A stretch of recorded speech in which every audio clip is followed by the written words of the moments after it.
The idea, insight, or secret you need for massive impact is just moments away. It's time to claim your career crown.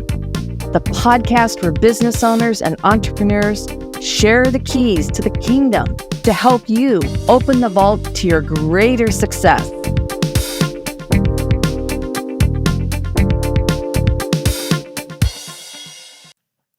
Hello, everyone, and welcome to Petite to Queen's Claim Your Career Crown podcast. Today, I will be your host. My name is Rachel, and I am joined by our fearless leader and the usual host, Lynn Whitbeck. Today, we're going to be talking about why sales skills unlock your professional rewards. Lynn, as you may know, is the queen of sales. Business owners and entrepreneurs hire Lynn to ignite winning sales because most are chasing down leads, lack client retention and conversion, and profit. Lynn is the founder and CEO of Petite to Queen and your usual host of Claim Your Career Crown on Pelucha TV and the Get More Clients show streaming on Amazon Fire, Roku, and Apple TV. She also loves visiting national parks, cooking, and playing Pokemon Go. Welcome, Lynn, to your own podcast. Well, this is going to be fun, Rachel. I'm really looking forward to it. So before we get started, if any of our dear listeners are joining us for the first time, make sure you don't miss a single episode by subscribing to Claim Your Career Crown wherever you get your podcasts. And while you're at it, go ahead and take a second to give us a 5-star review. We'd really appreciate it. So let's just get right into it, Lynn. Why do sales skills unlock your professional rewards? Well, Rachel, thanks. And I really think this is an important topic, and I'm passionate about sales. And many people just sort of look at sales and they just go, ick. And so here's the thing. If you don't have sales skills, it's going to limit your ability to climb the corporate ladder, get better jobs, get promotions, get more opportunities in your career. It's actually going to impact every aspect of your life. Sales skills are power skills. They are the skills that we need to really enable ourselves to step into our own power and really seize the opportunities that are out there. So think about this different skills in sales. Negotiation. Have you ever wanted to negotiate a better raise or negotiate with a team member on who's going to do what? Whatever it happens to be at home, negotiating what you're going to be watching on Apple TV that night. You need to really embrace that. That's one example. Another one is being able to really put yourself in and thinking like the other person, whether it's your boss, whether it's a supplier, whether it is a department head from another group or silo within your company. Understanding what their emotions are, what motivates them, what their thoughts are on something helps you better frame the discussion so that you're there with them and you're looking to create a win-win. So those are just two examples. But the key point here is that sales skills are life skills. They impact every aspect of who you are, how you present yourself, and how you embrace your own power so that you can seize every opportunity that you choose to go after.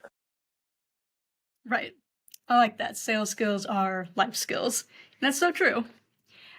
So can you provide us a practical application of using a sales skill in an everyday work task? Yeah, absolutely. So one thing that you need to do in sales is you need to be adaptable and flexible to the other person's style. So there's a lot of different personality codes out there. The core 4 personality codes are, are you a high action or catalyst individual? These are the people who are always sort of looking for the next big thing. They are very focused on being spontaneous and having freedom. You've got people who are blueprinters or optimizers.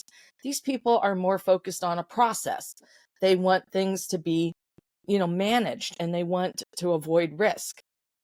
You have people who are highly educated. They're experts. They may be self-educated. They are really looking to be understanding the why of something. They want to dig into the details and understand those. And then most humans have a high level of nurturing, which means that we really embrace relating to other people, teamwork, communicating, collaboration. So understanding a personality code, this is a sales skill that you apply to every day, because when you're working with someone else, you're going to adjust and flex your scale, such as when you're working with somebody who is a high action, a high catalyst, you're going to use words that are going to appeal to them, such as, let's keep this open so we can have the freedom to adjust on the fly as needed as we're working through this project together. That's something that's going to appeal to them, because that word freedom, that appeals to who they are at their core. So that's why that specific skill is really useful. So it helps you adapt and tap into, we are all part of all of those 4 codes, but it allows us to bring forward something that's going to work better with the other person, so that you can eliminate some of the friction and the gaps in communicating with them effectively. So that's a practical skill that you can not only use in your everyday work tasks, but you can also use it at home or with your friends and family, because every single person has these core personality codes, and you can flex and adjust to really meet the other person where they're at and communicate more effectively. Perfect. Yeah, and you can use those, as you said, with your colleagues, with your bosses, with your friends and your family. I really like the idea of adjusting your language to make sure that you're appealing to the kind of person that you're speaking with. I think that's a really good idea. Just a quick twist to your communication, and a world of opportunities opens up. But when you're doing this, it can be difficult to kind of take skills from one category and then apply them to another category in your life. So how do you reframe these sales skills for other work contexts? Is there some kind of process you go through to kind of draw from your sales bucket and then apply it to your other work buckets? Well, absolutely. So here's the thing. Everything we learn in life, we can use to apply in other ways. So, here's an example of when I was way back in high school. I was in a highly advanced math, and I was a tutor for people who were, not sort of struggling with math. They hadn't even made it to algebra. And what I found is, if we had something else that they enjoyed doing, because math is everywhere. It's in cooking. I would use that as an example. Like, if you're going to half something, and then you're going to take a recipe and cut it in half, that's math. You're cutting it in half, or you're going to double the recipe. It's the same thing in sewing. I would use that, how you're going to optimize getting the pieces out of the fabric by matching the grain. That's geometry. So we started working with these practical applications and things that they enjoyed doing. They could enjoy building models. Well, once again, there's a system and a process that goes with that. And there's a certain amount of math, once again, because if when you're putting the pieces together and laying them out and making sure you have the right number of pieces, it was a way to communicate and sort of put that concept in a way that people could grasp, and they sort of recognized, oh, I do use math. I use it every day in different ways. And so it takes the scariness out of it. So when people are approaching sales skills, you want to do the same thing. So if you watch my TV show, Get More Clients, you're going to watch shows on all these different sales skills and how to use them and apply them in sales. Well, all you do is you sort of think about that. Let's use follow-up. And there's a whole process in following up and how you want to connect with the other person. Because think about it, you have to follow up on work tasks with your boss, with your team members, with outside resources. So you're following up on either the status, if they've completed a task, how's that going? Now, when you're doing that, to a certain extent, depending on your role, but even as the boss, you don't want to just, you want to have everyone working and rowing together. So think about the perspective of that individual. Why does it matter to them about this task and getting it completed? And getting the information that you need. And when you frame it this way, that's what follow-up is about. It's about thinking about what matters to the other person, what's in it for them, so they can what? So they can move on to the next project, so they can move on to the next thing that they're working on or the next stage. So when you put these things in that type of perspective, it helps then communicate, once again, with that individual so that they're leaning in and they're not going, oh man, they're just pestering me. Because follow-up is never about pestering. When you do it right, it's about delivering value and getting the other person on board to move forward. So what you do is you take this information, this knowledge, this learning opportunity, and you look at how does this apply, and you let it sit and start thinking about how you would use this in your own life. Think about following up with a partner about whether a task had gotten completed, rather than sounding like a whining, just a pest. Twist that around about why this matters to them, not to you, so that it can be accomplished and be done. What's the value there? And so this is a practical way that you can go through that process. So you want to absorb the education and then let it sit with you and let your mind wander. How would this apply to me? How can I use it in my everyday life? How can I use it at work? And then start to walk through that scenario. And then you've got to try. You don't learn without practical application. And remember, you learn by doing, and it's repetitive. So the first time it may not, it just sort of doesn't quite work. Well, you keep trying. Just like when you first learned how to ride a bike. I don't know about you, but I flipped off, had skinned elbows, knees, and even my chin. But I just kept getting back up on that bike. And pretty soon I was riding all over the neighborhood. So you've got to do the same thing with any kind of knowledge that you're acquiring. And this certainly applies to sales skills, and then reframing them for your work and everyday life. Yeah, that makes a lot of sense, Lynn, especially the practical application. And it can be kind of awkward when you're trying to apply a sales skill with a work colleague or in your communication. It kind of falls flat. It is weird, but like you said, if you keep at it, if you keep trying, you'll find a way to make it smooth and work out just fine. But sales skills can be kind of difficult for people to learn. So what holds people back from acquiring these skills, and why can they be such a blind spot for people who aren't in sales? Well, the elephant in the room, a lot of people think sales are just icky. They look at it as manipulation. They've had bad experiences with sales, with somebody trying to really sell them on something, and people just don't like that, right?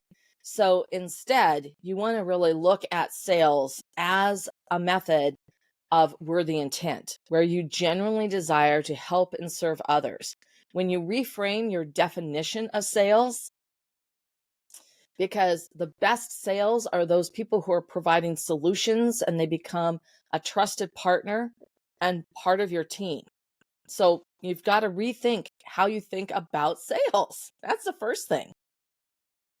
And when you do that and you look at it from a different perspective and a different angle, it really opens up that whole blind side that you weren't seeing, about the good side of what sales really is, because it's about a win-win. So when you look at it that way, that's the first thing that has to fall. And then the second thing, as you start, like with anything you're going to try to learn, you start in one place and you start to acquire that knowledge. You read, you watch shows like my show, Get More Clients. You do exercises, and then you think about how that's going to apply to you and how you can use it. And then you actually do it. You do the practical application, because that's the key part of learning. So, and then it's like anything that you're going to do. It's like eating a meal. You don't put it all in your mouth. You take it one bite at a time. So that's the same thing with learning sales skills. One bite at a time. And just the way we learned math, we started with addition, subtraction, multiplication. They don't throw it all at you at once. We learn it piece by piece. Thank goodness for that. Um, so when it comes to the practical of getting started and eating this meal, what should our listeners do next about acquiring sales skills to unlock their professional rewards? Well, there's a lot of great resources that are out there. There's a bunch of great books that you can read. There's podcasts that you can listen to. There's my TV show, which I've mentioned multiple times, so I'm not going to mention it again. There's salespeople who are in your organization that you can talk with, that you can, befriend, take to coffee, talk to them about, their work and what's going on and how they work with clients. These are all things that you can do. There's many different opportunities for training. If you're in a bigger company, they may have training modules. You could potentially participate in a sales training module, so how you can then apply that for your everyday work. There's so many different resources that are out there.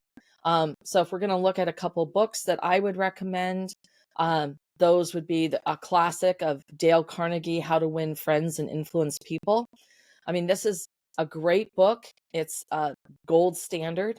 Another book that I really like is Patrick Lencioni, and it's called Getting Naked. And it's a bizarre title, but it is a sales book, but it's framed in a story. So it's a lot of fun, and it's just an easy read, but it gives you that essence of what sales is in the sense of that win-win and mutually beneficial relationships that you're building, because those are the types of relationships you want to build in every aspect of your life, in work and in personal. So these are a couple of great books, and those are resources, and I'm sure that Rachel will include that link down below so everybody can click on those to get those, and do an audiobook. Same thing. You can read it, you can listen to it, look for education that's out there. We've got lots of articles on our own website. There is a plethora of resources for you to start to acquire these skills. Exactly. I listen to audiobooks when I'm in the shower because, not listening to anything else, right? So that's where you can pick up your sales skills. So before we close things out, Lynn, I wanted to just check with you. Is there anything that you wish I'd asked you that I did not? Well, now let me think about that. I mean, we are talking about unlocking your sales skills. So let's sort of talk about really quick what that means. So if you apply your negotiation skills to your work, that's a sales skill. You're going to be able to use that to get a raise, a promotion, get an opportunity to be the lead on a big project that leads to a raise and a promotion, climbing that corporate ladder. So that's a reward, right?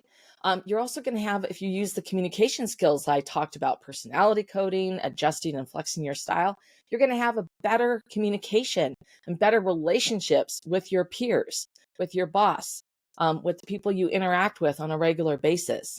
Man, isn't that going to feel great? All right. Yeah. And that's another professional reward. And so, not taking some of the stress home. If you learn to follow up effectively so that you can get your projects in on time, so that you can get the information you need to complete what you're working on. Once again, that's going to remove a bunch of stress. So you don't have to take that home. Mm-hmm. You don't have to worry about it. So these are going to give you just this big treasure trove of professional rewards. And this translates all of this to your personal life of having those better relationships, stronger relationships, and more effective communication.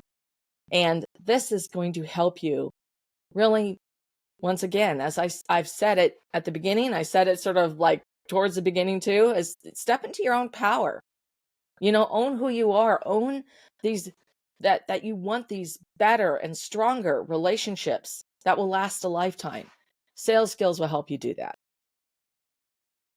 That's great. That is amazing. And you're right. We all wish for those good, strong relationships. Lynn, thank you so much for sharing why sales skills unlock your professional rewards. Will you please share with our listeners how and where they can find out more about you? Well, you can go to our website at petite2queen.com and connect with me there. And the last time I checked, I'm the only Lynn Whitbeck on LinkedIn. And if you want a little taste, you can get my free ebook, Fortune 500 Sales Secrets, and we'll provide the link for that below. And that's going to give you a great taste of sales. Perfect. This has been such an informative discussion. So, dear listeners, do you have any ideas you would like to share with us? Chime off in the comments section, and because we would love to hear all of your brilliant thoughts. And if you have a question or would like to submit topics for discussion, go ahead and email us at jointheconversation@petite2queen.com. To stay current with all of our insightful advice and breakthrough advantages, sign up for our weekly Wisdoms newsletter. Thank you so much for listening. Bye. Bye.